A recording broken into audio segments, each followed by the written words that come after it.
10 साल से ये लत थी पीने की। दारू, सिगरेट, गांजा, जो भी वही कमा रहा था, घर पे पूरा नहीं होता था, उसकी वजह से झगड़ा चालू था। मेरा नाम अशोक सोमाजी सावंत है और मैं 4 साल हो गए यूनिवर्सल में। मेरी ज़िंदगी यूनिवर्सल आने से पहले बहुत ख़राब थी। जो भी कमा रहा था वो घर पे पूरा नहीं होता था। रोज़ का झगड़ा, घर पे जाएगा तो उसका तो वाइफ और मेरा चालू ही रहता था हमेशा।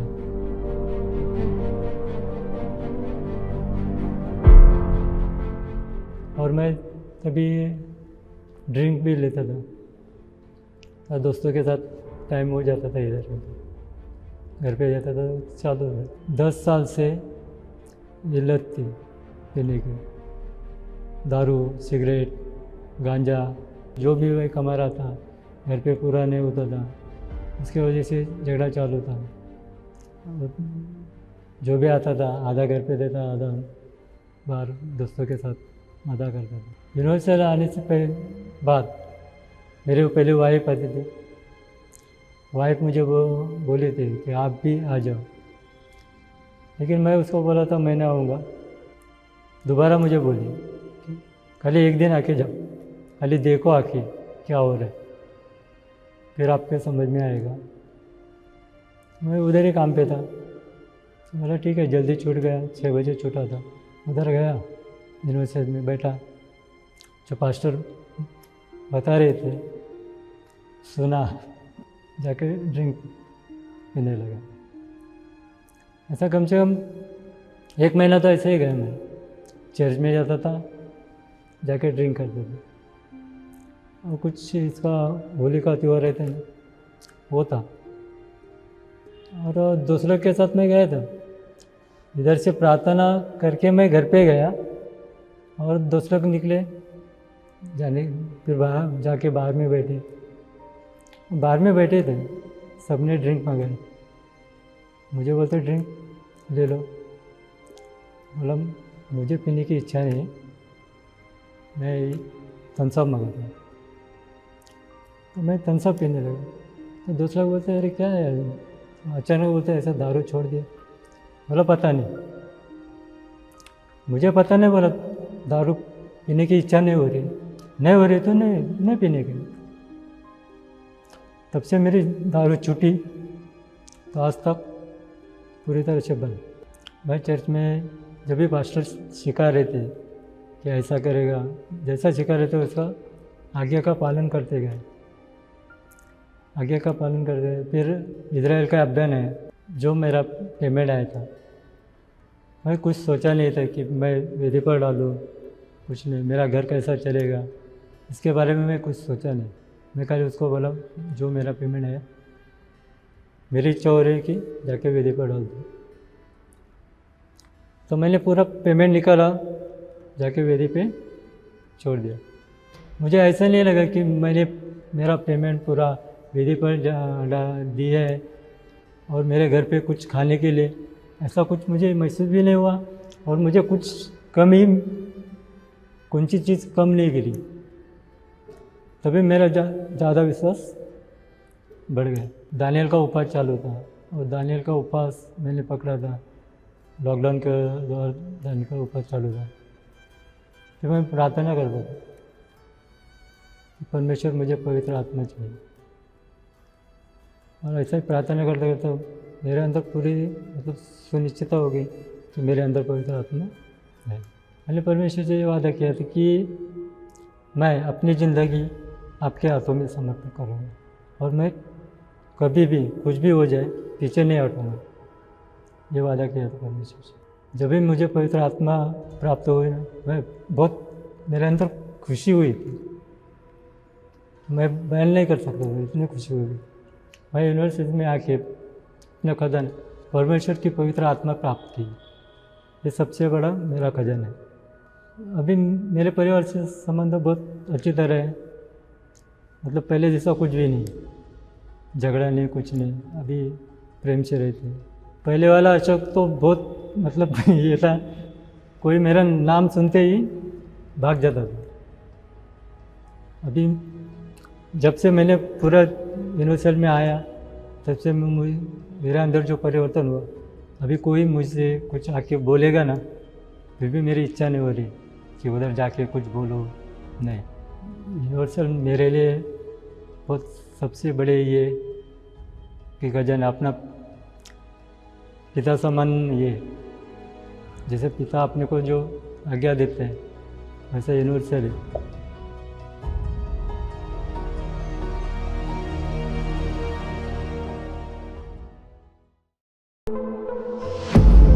अगर आप तनाव से पीड़ित हैं,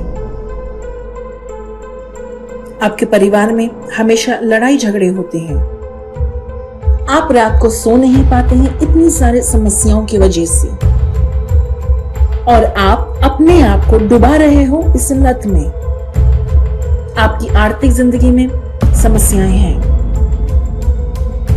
एक जगह है जहां पर आपको सहायता प्राप्त हो सकती है।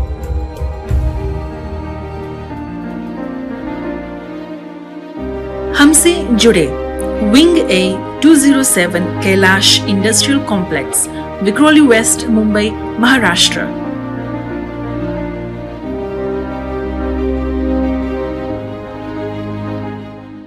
तो जी हाँ, आपने यहां पर इस कहानी को देखा। शुरुआत में किस लिए है कि मैंने आपके सामने इस कहानी को रखा, सिर्फ ये दिखाने के लिए कि किस प्रकार अशोक की जिंदगी थी। वो पूरी तरह से शराब में लिप्त रहता था, पूरी उसकी सैलरी उस शराब की लत को पूरा करने में जाती थी। अपने दोस्तों के साथ वो रहता था, जबकि उसका परिवार था, उसकी पत्नी उससे नाखुश रहती थी, अपने परिवार से वो दूर रहता था। मगर देखिए परमेश्वर के शब्दों ने किस प्रकार मेरे दोस्त उसके जीवन में बदलाव किया, किस प्रकार आज वो और उसकी पत्नी एक हंसते खेलते हुए जीवन को बिता रहे हैं। और यही मेरे दोस्त आपके जीवन में हो सकता है। यही है कि जो हम यहां पर आप तक लेकर आए हैं, स्टॉप सफरिंग। अशोक ने अपने जीवन के उन दुखों को झेलना बंद किया। और यदि आप जानना चाहते हैं क्या है सीक्रेट, कैसे मैं ये कर सकता हूं, तो आपके सामने हमारा हेल्पलाइन नंबर मौजूद है, जो है 9167246171 कि आप इसे इस्तेमाल कर सकते हैं हम तक पहुंचने के लिए और जान सकते हैं क्या आपको करने की आवश्यकता पड़ेगी। तो इस वक्त हम आपकी रिक्वेस्ट को यहां पर रखने जा रहे हैं, तो आप कर सकते हैं, अपने कॉल को हमें लगा सकते हैं। और चलिए देखते हैं उससे पहले इस वीडियो को, और उसके बाद हमारी असिस्टेंट आप सबके साथ मौजूद होंगे। आप पूरी रात सोए नहीं, पर अलार्म बजने लगा और आप जागते हो अपने दिन की शुरुआत करने के लिए। शायद चाय, कॉफी या एनर्जी ड्रिंक्स के साथ आप अपने दिन को खत्म करते हो और पूरे थके हुए, और ये आपकी जिंदगी है पिछले साल से। यह आम नहीं है कि आप सो नहीं सकते, पर सिर्फ यही आपकी समस्या नहीं है। परछाइयाँ जो आप अपने घर में देखते हैं, इसका कैसे सामना करें। एक बार फिर आपको रात में अजीब महसूस हुआ, आपको लगा कि कोई आपको दबा रहा है, आपका शरीर पूरी तरह से ढीला हो जाता है और आप कोई हरकत नहीं कर पाते। फिर सुबह होती है, आपका अलार्म बजता है और आप वापस काम के लिए निकलते हैं, और यह सारी चीजें इतनी अजीब है कि आप इसके बारे में किसी से बात नहीं करना चाहते। क्या कोई रास्ता है इससे बाहर आने का? शायद आपका टीवी अचानक से बंद हो जाता है, आप अकेले रहते हो, फिर भी कोई आपकी चीजों को उसकी जगह से खिसकाता है। आप आध्यात्मिक आक्रमण के दबाव में हैं। आप बार बार दवा खाने जाते हैं, एंजाइटी की दवाई को लेने के लिए, आपको पैनिक अटैक से बचने के लिए। आपको किसी ऐसे व्यक्ति की आवाज सुनाई देता है जो आपके परिवार का था और अब वो मर चुका है। आपका नाम कोई पुकारता है। हर शुक्रवार को हमारे साथ जुड़े इस पर अंत करने के लिए।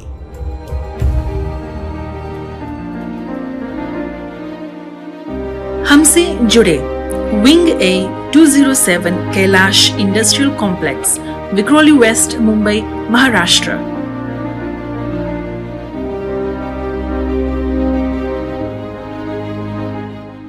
जी, अगर अभी तक आपने अपना रिक्वेस्ट नहीं भेजा है तो आपके पास ये मौका है कि आप अपने रिक्वेस्ट को इस वक्त हमें यहाँ पर भेज सकते हैं। याद रखें, हमारे पास ये व्हाट्सएप का कोड यहाँ पर मौजूद है, जहाँ पर इसको स्कैन कर कर आप हमारे व्हाट्सएप पर मौजूद रहोगे और वहाँ पर है कि आप अपना नाम, आपका स्टेट और आप किस चीज़ के लिए प्रार्थना चाहते हैं वहाँ पर आप हमें लिख कर भेज सकते हैं। क्योंकि कभी कभी आप कॉल करते हैं और शायद आपका फ़ोन बिजी आ रहा हो, तो कृपया कर इस QR कोड को यूज़ करें कि आप हमें मैसेज भेज सकें, या हमारे नंबर पर आप डायरेक्टली हमें मैसेज भेज सकते हैं अपना नाम, स्टेट और किस चीज़ के लिए आप प्रार्थना चाहते हैं। तो मुंबई से मेरे पास यहाँ पर एक रिक्वेस्ट है। इस माँ ने कहा है कृपया करके मेरी बेटी के लिए प्रार्थना करें। उनका जन्म अभी अभी हुआ है पर वो वेंटिलेटर पर है और वो चाहते हैं कि परमेश्वर उनकी सहायता करे। दिल्ली से ये रिक्वेस्ट है। इसने कहा है मेरे जॉब के लिए प्रार्थना करें और कि मुझे एक अच्छा जीवन साथी मिल सके। वेस्ट बंगाल से इसने कहा है कृपया करके मेरे परिवार वालों के लिए प्रार्थना करें और वो ट्यूशन का काम करते हैं, लोगों को वो ट्यूशन देते हैं बच्चों को, और वो चाहते हैं कि परमेश्वर उनको इस काम में आशीष दे। तो सुनिश्चित तौर पर सर हम आपके लिए यहाँ पर प्रार्थना करेंगे और आपकी रिक्वेस्ट को अपने इस प्रार्थना जार में यहाँ पर शामिल हम करेंगे। महाराष्ट्र से इसने कहा है मुझे स्किन कैंसर है और वो बहुत दर्द में है।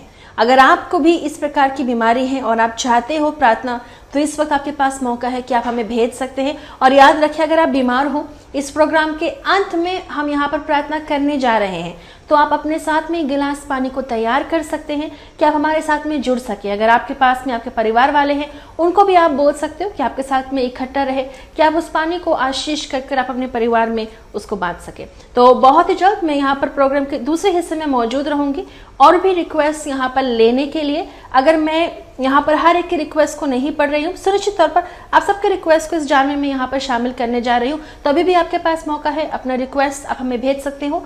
याद रखें कि आप हमें मैसेज करें, ये बेहतर है कि आपका मैसेज वहाँ पर रहेगा और उसको लिखकर हम यहाँ पर इस जार में डाल सकेंगे। तो जी हाँ मेरे दोस्त, कि परमेश्वर देखिए उन्होंने क्या कहा है, बल्कि जो शब्द मैं आपके साथ आज शेयर करना चाहता हूं वो इस प्रकार है।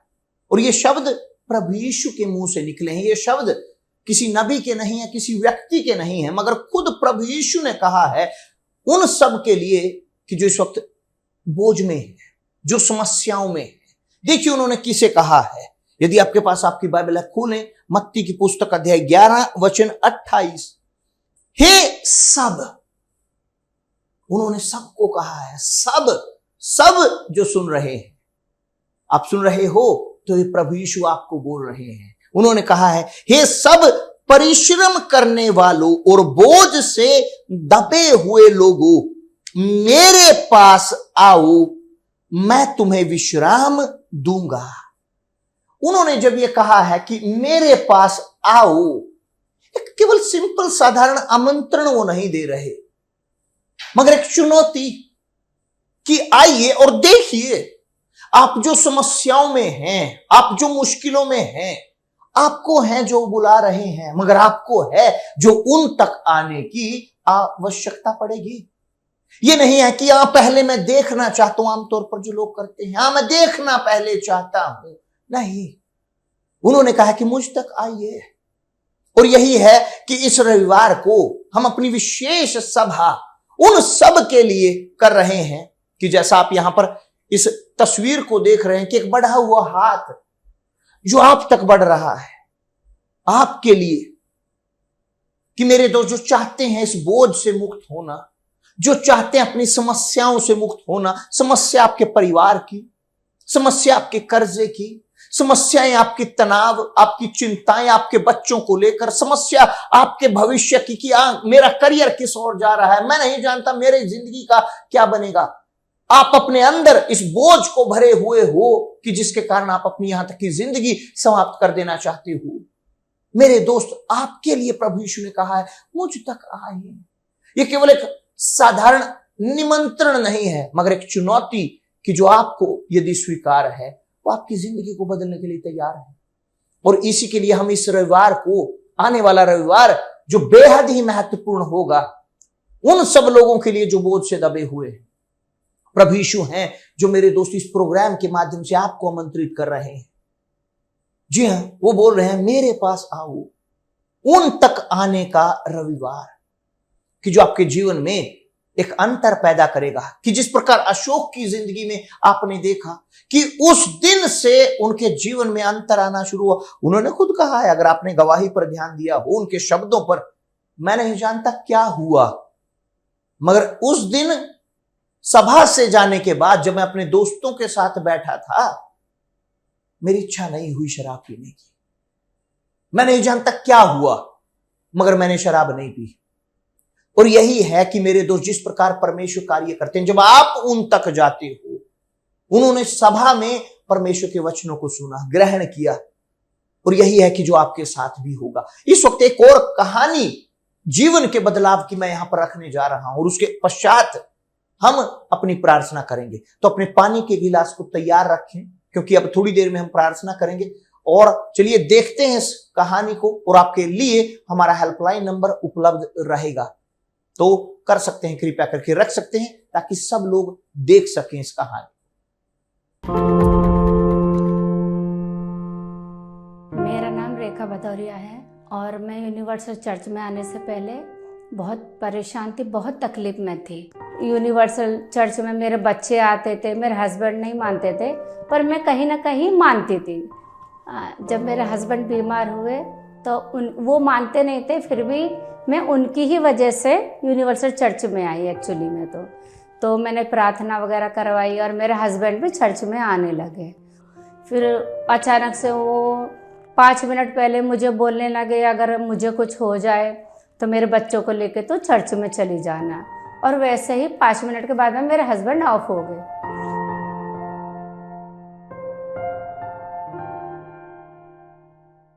मेरे घर में किसी ने करा था, ये बात हकीकत है। और मेरे हस्बैंड के ऑफ होने के बाद में मेरी इतनी कंडीशन ख़राब थी कि मेरे पास पैसे भी नहीं थे, और मैं सोचती थी कैसे अपने बच्चों को करूँगी, उनको कैसे पढ़ाऊँगी। मैं तो पढ़ी लिखी हूँ भी नहीं, मुझे तो कहीं अच्छा जॉब भी नहीं मिलेगा। मैंने बहुत बार कोशिश की कि मतलब मैं आत्महत्या कर लूँ या कुछ कर लूँ। तो फिर मेरी फैमिली भी बहुत बड़ी, पर किसी ने मेरा साथ नहीं दिया। परिस्थिति थी कि मेरे घर में खाने को नहीं था, पैसे नहीं थे, और मेरी 10-10 हज़ार की दवाई आती थी हर महीना। और मेरे बेटों ने भी मेरे घर वालों से पैसे मांगे तो बोले नहीं है। फिर डॉक्टर के पास में गई, डॉक्टर ने बोला इनको एडमिट करना पड़ेगा। तभी मैं चर्च आती थी, मैं चर्च आने लगी थी तभी। तो मैं वापस गई तो डॉक्टर ने बोला कि इनको एडमिट करने की ज़रूरत नहीं है, इनको दवाई से ही आराम पड़ जाएगा। तो फिर हम लोग धीरे धीरे चर्च आने लगे। वो चर्च में थे उसमें आने लगे हम। पहले संडे को ही आती थी, फिर मैं बुधवार को आने लगी, शुक्रवार को आने लगी, और मुझे सब समझ में आने लगा। फिर उपास आए, धनियार के उपास आए। वो उपास मैंने 21 दिन किए। मैंने 21 दिन आना चालू किया। पहले दिन पे ही मेरी एक असिस्टेंट थी, हम दोनों साथ में आए थे। हमारे लिए बहुत कठिन था आना, इतनी परेशानी आई थी। हम आना तो हमें चर्च में था, हम कहीं और जा रहे, हमें ट्रेन नहीं मिल रही थी। बहुत पहले दिन बहुत कठिन था। फिर हम आए, हमने चालू किया आना। फिर एक दो बार ऐसा हुआ कि हमारे पास पैसे भी नहीं थे आने के लिए। फिर भी हमने बहुत कोशिश की, और फिर 21 दिन हमने पूरा किया। मैंने पहले मेरे बेटे को त्याग किया कि परमेश्वर, मेरा पहला बेटा है, मैं इसे आपको देती हूँ और इसको आपके कार्य के लिए इस्तेमाल करें। जो हमारे लिए इतना कर सकते हैं तो क्या हम उनके लिए अपने बेटा नहीं दे सकते हैं? उन्होंने भी तो हमारे लिए अपने बेटे को दिया था ना। और दूसरा, मेरे पास में बहुत सोना था, मेरा सब चला गया। एक मेरे हस्बैंड की चीज़ थी, तो मैंने उपास में सोचा कि मुझे क्या देने की ज़रूरत है, प्रभु मुझे बताए। मेरे पास तो कुछ भी नहीं है देने के लिए। तो मुझे ऐसा बताया कि आपको ये दान करने की ज़रूरत है, तो मैंने किया। मुझे परमेश्वर ने बताया तो मैंने 2 चीज़ को दान किया। मैंने उपास किया। मुझे फेसबुक देखने का बहुत शौक था, व्हाट्सएप देखने का बहुत शौक था, मैंने वो सब त्याग दिया। और मुझे मतलब 4 लेडीज़ों में बैठने का शौक था, वो भी मैंने सब छोड़ दिया। मुझे खुद ऐसा लगा कि मुझे किसी से बात नहीं करनी है, किसी के साथ में मुझे नहीं रहना है। मैंने 21 दिन तक सिर्फ मुझे फ़ोन आते थे तो ही मैं फ़ोन लेती, वरना मैं फ़ोन को हाथ भी नहीं लगाती थी। बाइबल दोनों टाइम बाइबल पढ़ती थी, प्रार्थना करती थी मैं। 21 दिन के बाद 2 दिन के बाद मुझे पवित्र आत्मा मिली और मेरे जीवन में इतना बदलाव आया, इतना बदलाव आया, बहुत बदलाव आया मेरे जीवन में। मुझे गुस्सा नहीं आता मैं किसी से झगड़ा नहीं करती। मैं पहले बहुत झगड़ा करती थी, मुझे पहले बहुत गुस्सा आता था। अभी मैं किसी से झगड़ा भी नहीं करती और मुझे गुस्सा भी नहीं आता है। मेरे अंदर किसी के लिए भी कोई गिरना नहीं है। और मैं पहले बहुत अपनी फैमिली को बहुत बोलती थी, मैं इनके घर कभी नहीं जाऊंगी, इनसे बात नहीं करूंगी, मुझे बहुत गुस्सा आता था। अभी मेरे भाई के घर पे भी मैं गई 1 साल के बाद मैंने उनको माफ़ किया, सबको माफ़ किया मैंने। और अभी मेरे अंदर ऐसा किसी के लिए कुछ भी नहीं। प्रभु बहुत अच्छे हैं, उन्होंने मुझे इतनी ज़िंदगी दी कि मैं कुछ भी नहीं थी और मुझे उन्होंने कहाँ से कहाँ खड़ा किया। मैं सबको ज़्यादा तो नहीं बोलती पर यही उदाहरण देती हूँ कि मेरी लाइफ कुछ भी नहीं थी और आज देखो मैं इतनी अच्छी हूँ कि मुझे सब लोग देखते हैं और बोलते हैं ये पहली वाली थी और अब कैसी और पहले कैसी थी और अभी इतनी अच्छी है। मैं आज बहुत खुश हूँ, मैं बहुत ज़्यादा खुश हूँ। मुझे कोई टेंशन नहीं, कोई परेशानी नहीं, मैं बहुत खुश हूँ। पवित्र आत्मा मेरी ज़िंदगी में पहले स्थान पे हैं और दूसरे स्थान पे मैं हूँ और मेरे बच्चे हैं। आज मैं बहुत खुश हूँ, बहुत आनंद के साथ में मैं रहती हूँ।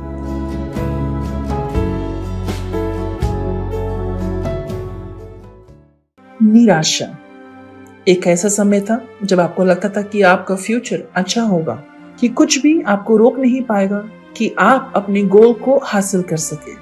यहाँ तक कि आपने उससे शादी की जिसके बारे में आप सपने देखते थे। हालांकि जैसे समय बीतता गया वैसे आपकी शादीशुदा जिंदगी में झगड़े होने लगे, जिसके कारण आपको तलाक लेना पड़ा। शायद जो जॉब आप चाहते थे वो जॉब आपको प्राप्त हुआ हो, पर आपकी सैलरी हमेशा कम होती है और आप काम बहुत ज्यादा करते हैं। जो आपके करीबी दोस्त थे आज वो आपसे दूर हैं और शायद आपने सहायता ढूंढने की कोशिश की पर आपको वो सहायता प्राप्त नहीं हुआ और आप निराश हो। शायद लोगों ने आपको निराश किया हो, पर याद रखें परमेश्वर किसी को निराश नहीं करते और आपकी जिंदगी निराशा से भरी हुई नहीं होना चाहिए। हमसे जुड़े wing A 207 Kailash industrial complex, Vikhroli west, Mumbai, Maharashtra.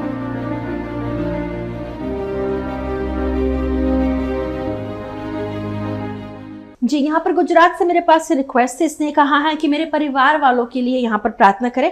Agra से इस व्यक्ति ने हमें मैसेज भेजा, उसने कहा कि उनको लत है, वो 24 घंटे गुटखा खाते हैं और वो चाहते हैं परमेश्वर उनकी सहायता करे कि वो इस लत को वो छोड़ सके। राजस्थान से इसने कहा कृपया कर मैं चाहती हूँ कि आप मेरे लिए प्रार्थना करें और वो सीखना चाहते हैं किस तरह से वो प्रार्थना करें।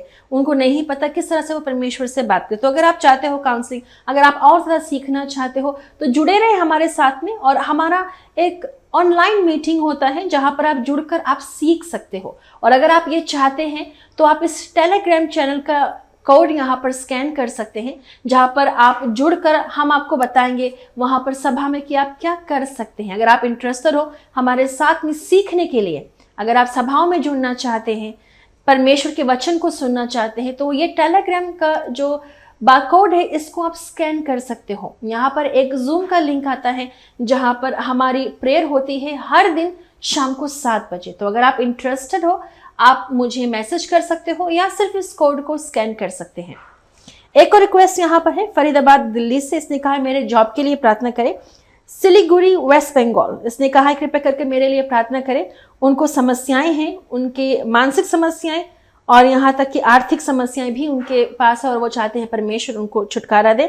मणिनगर अहमदाबाद, इसने कहा कृपया करके मेरी बेटी के लिए प्रार्थना करें। वो शादी नहीं करना चाहती और वो चाहते हैं कि परमेश्वर उनकी सहायता करे। ओडिशा से ये रिक्वेस्ट इसने कहा कृपया करके मेरे छोटे भाई के लिए प्रार्थना करें, वो इस वक्त बीमार है। तो हम आप सबके रिक्वेस्ट को यहाँ पर शामिल करने जा रहे हैं। अपने पानी की गिलास को आप तैयार कर सकते हो क्योंकि बहुत ही जल्द हम यहाँ पर प्रार्थना करने जा रहे हैं।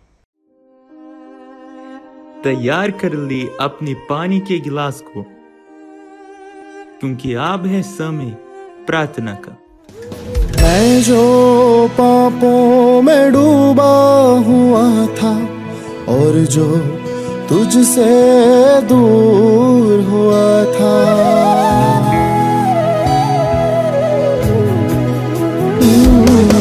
मैं जो पापों में डूबा हुआ था और जो तुझसे दूर हुआ था, तूने मुझे है छुड़ाया, अपनी राह पर चलाया। तूने मुझे है छुड़ाया, अपनी राह पर चलाया। मैं धन्यवाद करता रहूँगा यीशु, धन्यवाद करता रहूँगा।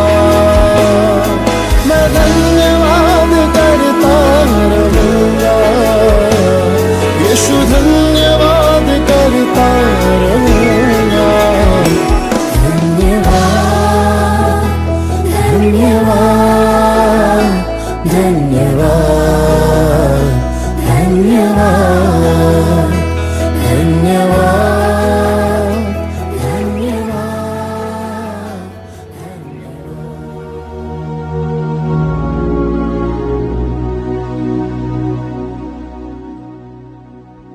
मेरे प्रभु यीशु, मेरे पिता, मेरे परमेश्वर, प्रभु आपने ये शब्द सब के लिए कहे कि सब जो बोझ से दबे हुए थके हारे हैं,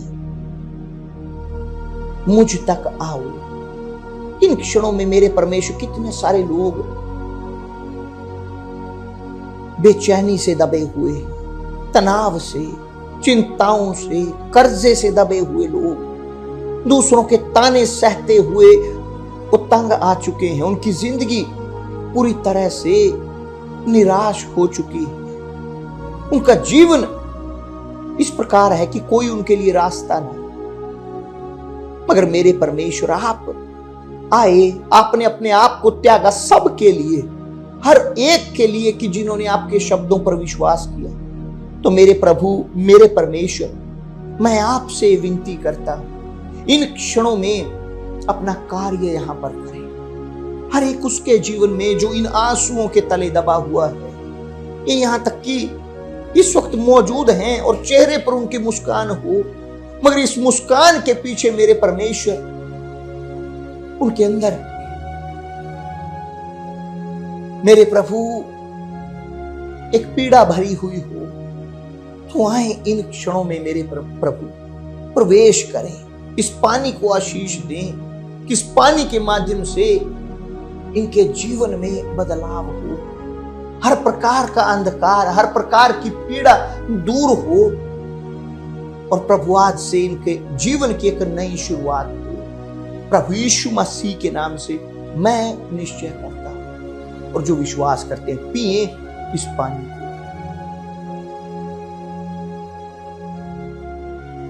और ग्रहण करें अपने आशीष को। ग्रहण कीजिए इन क्षणों में परमेश्वर के सामर्थ्य को, ग्रहण करें अपने अंदर इस शांति को प्रभु यीशु मसीह के नाम से। और जो विश्वास करते हैं बोलिए आमीन। धन्यवाद परमेश्वर। तो मेरे दोस्त सुनिश्चित हो सकते हैं कि परमेश्वर ने आपको स्पर्श किया है, सुनिश्चित हो सकते हैं कि परमेश्वर ने आज इन क्षणों में आपके जीवन में इस बदलाव को लाए हैं।